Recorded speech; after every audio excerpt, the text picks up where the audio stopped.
Joël Isselet, bonjour. Bonjour. Alors, quatrième saison pour Impulson, le portail qui fédère les artistes alsaciens. Vous n'aviez pas fait le tour de ces artistes en 3 ans? Bon, difficile de faire le tour. Il y a une telle profusion de musiciens, de groupes, de chorales, puisque Impulson, qui se veut le portail de toutes les musiques, brasse à la fois les musiques actuelles, mais aussi le chant choral, la musique classique. Donc c'est difficile en fait. Impulson en fait c'est un site, on va dire, non exhaustif et participatif bien évidemment.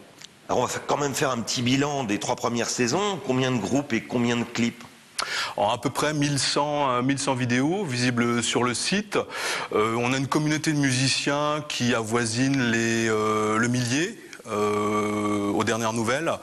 Le site est quand même abondamment consulté, puis on s'est rendu compte avec le temps qu'en fait pas mal de programmateurs de la région, de petits festivals, de salles de spectacle venaient un petit peu regarder les vidéos pour concocter leur programmation. Alors, vous êtes aussi critique dans les DNA. Est-ce qu'il y a de vraies découvertes? Est-ce que vous avez pu donner de vrais coups de pouce à des groupes? Oui, pas plus tard qu'il y a quelques semaines, il y a le groupe Claudio Capéo qui est vraiment une découverte. Impulson a été sélectionné par France 2 pour participer à la battle animée par Nagui. Dernièrement, il y a le groupe de hip-hop jazz qui s'appelle Art District qui a été sélectionné par le magazine des Arts Occultibles et France Inter pour participer à une émission live la semaine prochaine. Et par ailleurs, on a publié l'année passée une compilation double CD avec une vingtaine de groupes allant de la musique classique au hip-hop en passant par la pop, le folk, le jazz, etc. etc. Alors, ce monde de la musique est souvent considéré comme un monde d'individualistes qui n'aiment pas trop être rangés dans des catégories. Comment vous avez surmonté cet écueil? On a obligatoirement, puisque pour charpenter le site, il nous fallait quand même créer des catégories.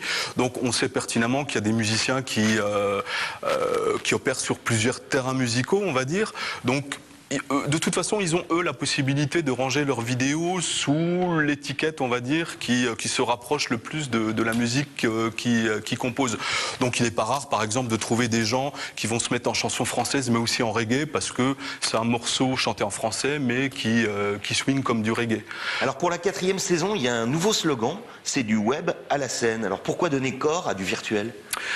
Écoutez, j'allais dire que c'est inscrit dans les gènes dès le départ, en fait. Et puis j'aime beaucoup citer cette phrase d'Igor Stravinsky qui dit que la musique a ceci de supérieur aux autres formes d'art, c'est qu'elle se meut dans l'espace. Donc autant en profiter.